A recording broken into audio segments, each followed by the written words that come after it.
So sciatica, pain in the back, down here in the buttocks, shooting down the leg. I'm going to explain to you in this video, number one, why you're getting sciatica, exactly what's going on that's causing the sciatica, and number two, exactly what we need to do to fix it. So why are you getting sciatica? Well, the most common reason is a disc pressing on a nerve. People call that a slip disc. It's not a slip disc, it's a disc bulge or prolapse or damage in the area. Now, I'm James, by the way. I'm an osteopath in the southwest of England with 3 clinics, and I treat sciatica all day, every day. So it's something that we do all the time. We can get rid of it very, very simply, but all you need to do is understand why it's there, and then it'll make so much more sense when I give you the exercises to correct the problem. So sciatica specifically is not just back pain. People get back pain and go, oh, I've got sciatica. You've not got sciatica if you've just got back pain.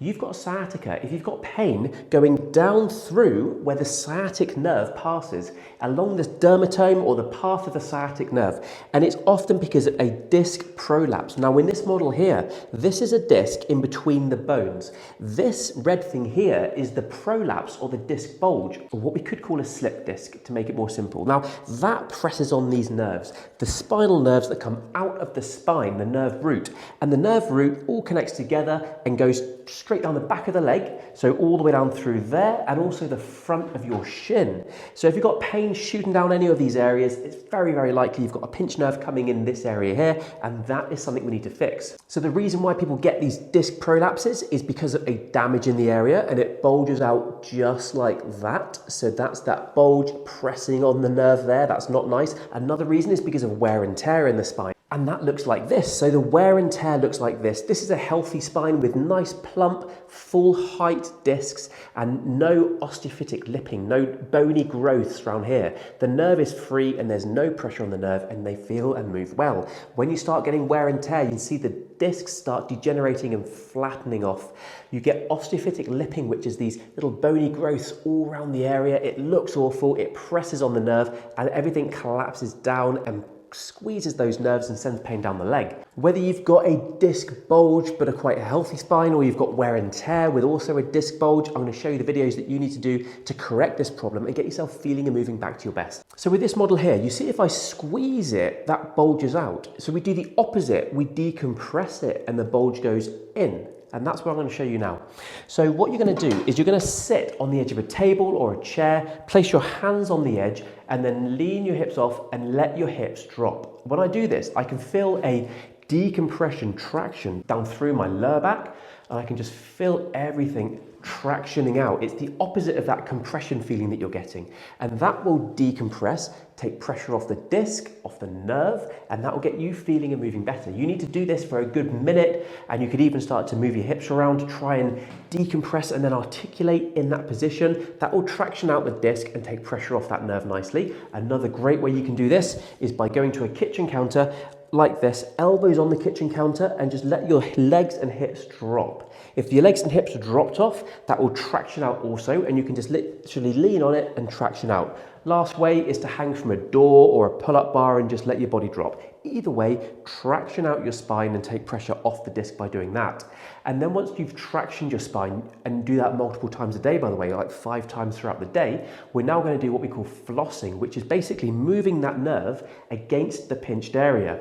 Because if you've got a nerve here that's being pinched, yes, you can take pressure off that way, but we also need to just free up the nerve. And if you move the nerve around at that pinch point, what we do know is you can get good relief by doing that.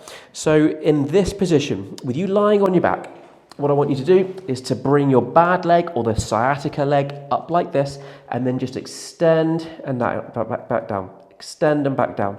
Now you may well find it actually aggravates things slightly short term. If you persist with it and do maybe 40, 50 of these, you might find that over time, that stretching of the sciatic nerve down the back of the leg, freeing up at this area here, starts to get it feeling better.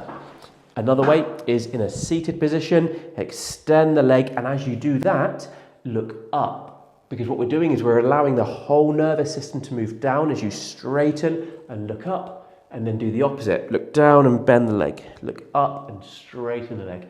Do that again 30, 40, 50 times. You can do that at your desk throughout the day, just to try and free up that nerve. Now, once we've done that, we've decompressed your spine. taking pressure off the disc, which will take pressure off the nerve. We've done flossing. What we need to do now is free up the joints in the lowest part of your spine, because what we will find is that over time, if you've got dysfunction and problem through here, then everything, all the muscles all gets tight and you get that restriction in your spine. And then when I watch people move around, I find that they're moving quite well through here, but this area is just locked solid. And what we need to do, we need to restore proper movement into the joints through here, get your spine moving as good as we can, and that will also help to free up the discs and the nerves, taking pressure off the area, getting you feeling and moving back to your best. There's a few exercises to do here. We're going to run through 3 of them very, very quickly for you.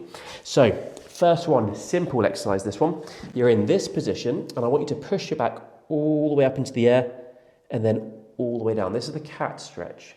And you can do full range of motion here. The key here is making sure that your pelvis moves so that my pelvis tucks under, and then my pelvis goes that way as I go down, and then under and down.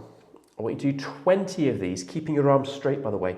Do 20 of those and do that one 3 times a day. So 20 in the morning, 20 in the middle of the day, 20 at the end of the day. That's starting to articulate your spine in the sagittal plane, the forwards and backwards plane.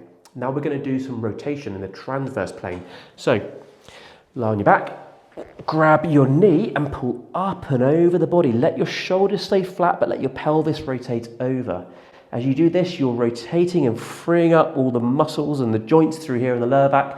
Relax and just pull it across. 30 seconds in that position, and then again 30 seconds in that position. It's as easy as that, and that creates a fantastic stretch and rotation through the lowest part of your spine.